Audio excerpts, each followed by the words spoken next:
کام وہ لے لیجئے تم کو جو راضی کرے، ٹھیک ہونا میں رضا تم پہ کروڑوں درود۔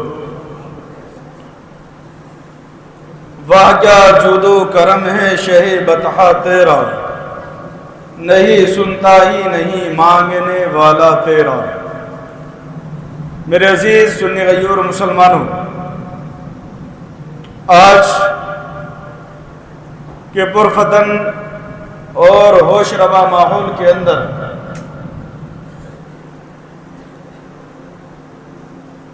جس میں ہم اور آپ جی رہے ہیں، فتنوں کا زمانہ ہے، آزمائش کا زمانہ ہے، ہمارے امتحان کا زمانہ ہے۔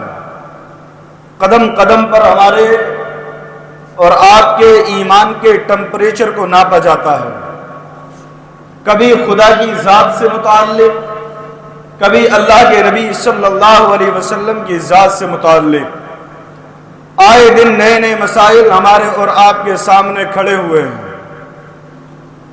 ہم اور آپ ملک ہندوستان ہی نہیں، پوری دنیا کے اندر مسلمانوں کی حالت ایسی ہے کہ جو ذلت و رسوائی کے سانچے میں ڈلی ہوئی ہے۔ فلسطین یہ ہمارے لیے جو ہمارا قبلہ اول ہے، جس کے اندر وہاں پر ظلم و ستم کے پہاڑ یہ توڑے جا رہے ہیں۔ پوری دنیا کے اندر ہر خطے کے اندر مسلمان ہے، لیکن مسلمان صرف تماشائی بن کر کے رہ گیا۔ آپ اور ہم دیکھیں تو اپنے ذلت و رسوائی کے اسباب، ذلت و رسوائی کی وجوہات ہم نے اپنے اعتبار سے کچھ بھی متعین کر لی۔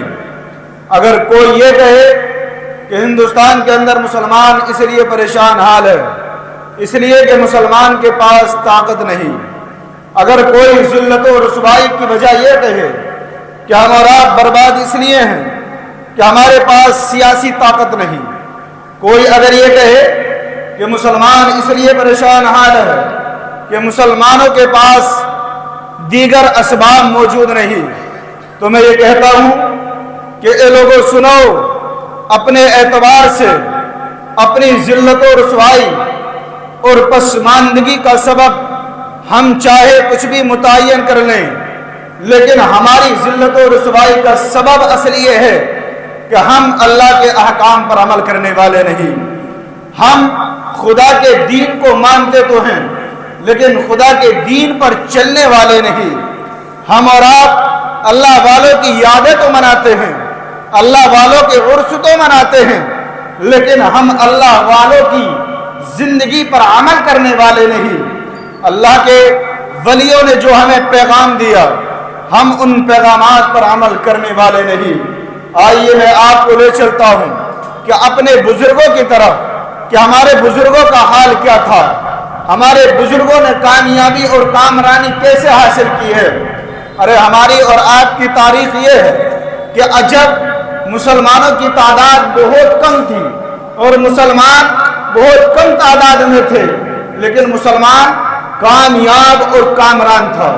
مسلمان دنیا کے اندر سر اٹھا کر کے جیتا تھا، مسلمان کبھی کسی کے سامنے جھکتا نہیں تھا، مسلمان کبھی کسی کے سامنے اپنی گردن کو نہیں جھکاتا تھا، سینہ تان کر سر کو فخر سے بلند کر کر اللہ کی بارگاہ میں سجدہ کرتا اور اپنی پیشانی کو دنیا کے سامنے اس طرح سے پیش کرتا کہ اس کی پیشانی میں سجدوں کے نشان نظر آتے تھے۔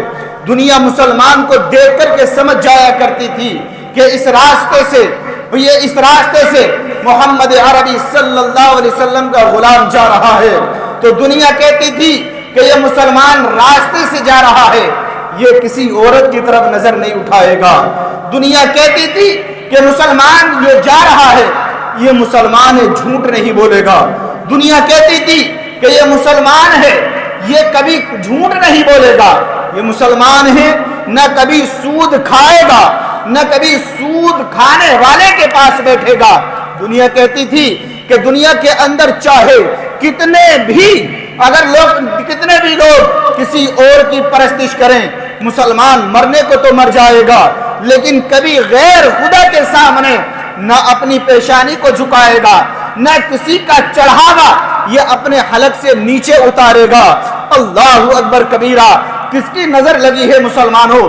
ہم اور آپ، اللہ اکبر کبیرہ، ہم اور آپ کس لیے برباد ہیں؟ ہماری ذلت و رسوائی کا سبب کیا ہے؟ ذہن کو قریب کرنا۔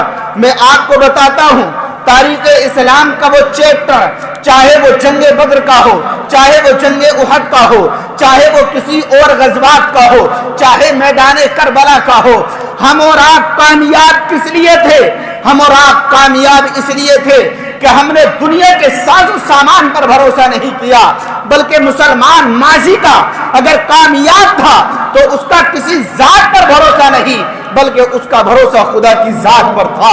وہ جب چلتا تھا تو اللہ کے دین کے ساتھ چلتا تھا، جب وہ سوتا تھا تو اللہ کے دین کے ساتھ سوتا تھا۔